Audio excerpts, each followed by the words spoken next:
Chers frères et sœurs, bienvenue à notre méditation de la parole de Dieu en ce 25 janvier. Aujourd'hui, les lectures nous révèlent la lumière qui se lève sur le peuple en détresse, l'appel à l'unité dans le Christ, et la mission de Jésus qui proclame l'Évangile et appelle ses premiers disciples.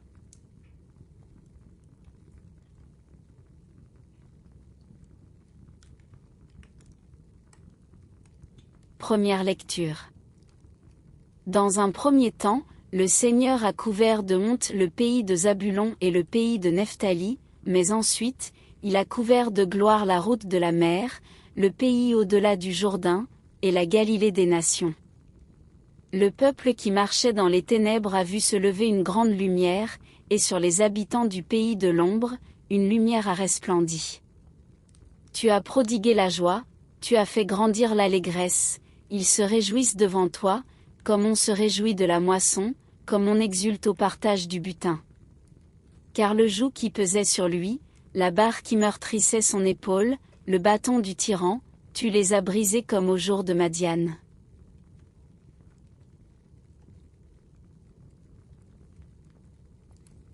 Isaïe annonce une grande lumière qui se lève sur le peuple en détresse. Dieu brise le joug de l'oppression et donne la joie.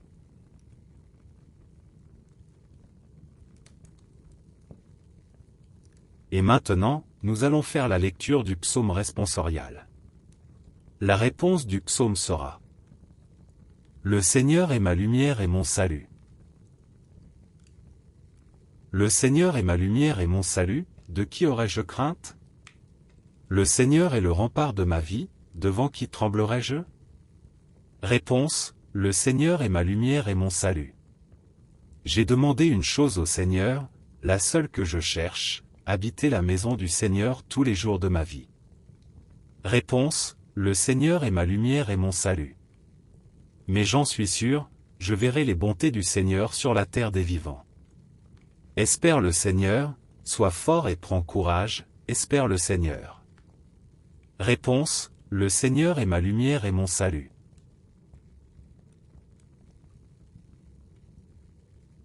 Le psaume proclame: Le Seigneur est ma lumière et mon salut.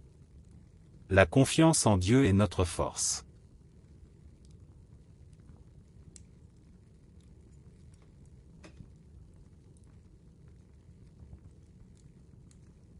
Deuxième lecture.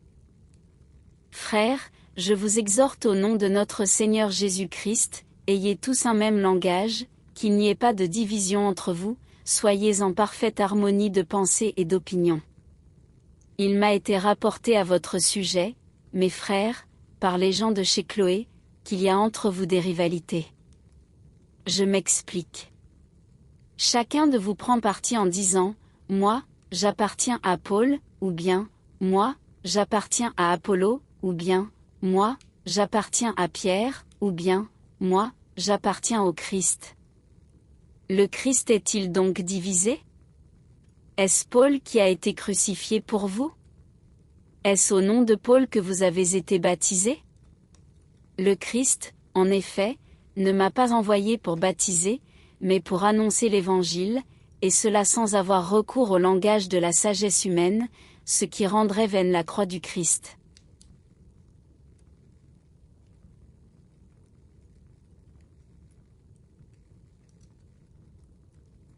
Acclamatio avant l'Évangile.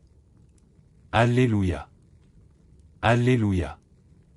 Jésus proclamait l'Évangile du royaume, et guérissait toute maladie dans le peuple. Alléluia.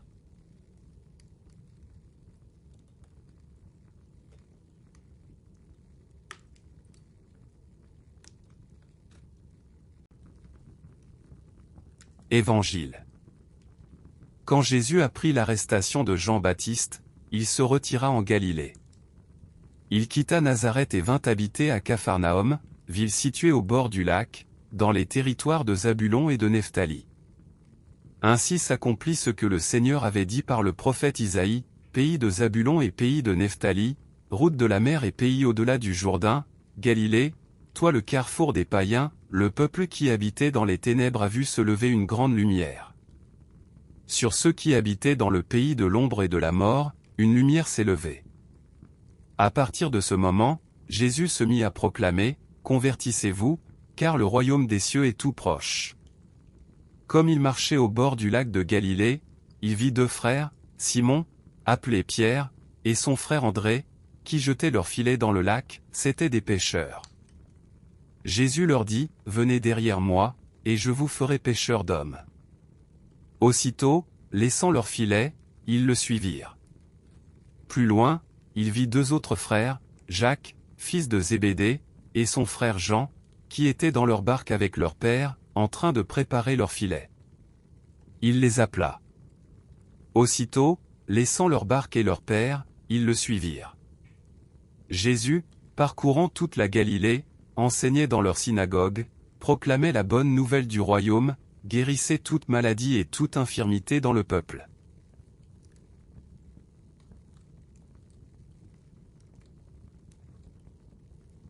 Les lectures d'aujourd'hui nous révèlent la lumière et l'appel. Dans Isaïe, le peuple qui marchait dans les ténèbres voit se lever une grande lumière. Dieu brise le joug de l'oppression et donne la joie. Cette prophétie annonce la venue du Christ, lumière du monde. Le psaume proclame la confiance en Dieu, « Le Seigneur est ma lumière et mon salut ». Même au milieu des épreuves, le croyant espère et prend courage. Dans la lettre aux Corinthiens, Paul exhorte à l'unité. Les divisions affaiblissent l'Église. Le Christ n'est pas divisé, nous sommes tous appelés à proclamer un seul évangile, centré sur la croix du Christ. Dans l'Évangile, Jésus commence sa mission en Galilée, accomplissant la prophétie d'Isaïe. Il proclame, « Convertissez-vous, car le royaume des cieux est tout proche. » Il appelle Simon, André, Jacques et Jean à le suivre. Il laisse tout pour devenir pêcheur d'hommes. Jésus parcourt la Galilée, enseigne, proclame la bonne nouvelle et guérit les malades.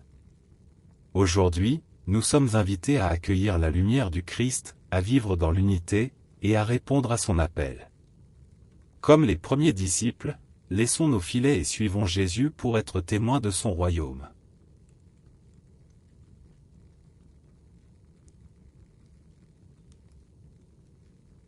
Seigneur Jésus, toi qui es fidèle au Père malgré l'incompréhension, viens éclairer nos cœurs dans les épreuves. Apprends-nous la fidélité de David, l'amitié sincère de Jonathan et la confiance du psalmiste. Fais briller sur nous ton visage et sauve-nous. Amen.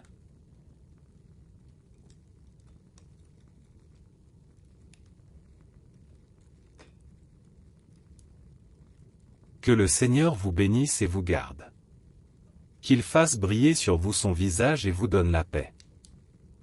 Au nom du Père, du Fils et du Saint-Esprit. Amen. Merci d'avoir prié avec nous aujourd'hui. Abonnez-vous à cette chaîne pour continuer à marcher chaque jour avec la parole de Dieu.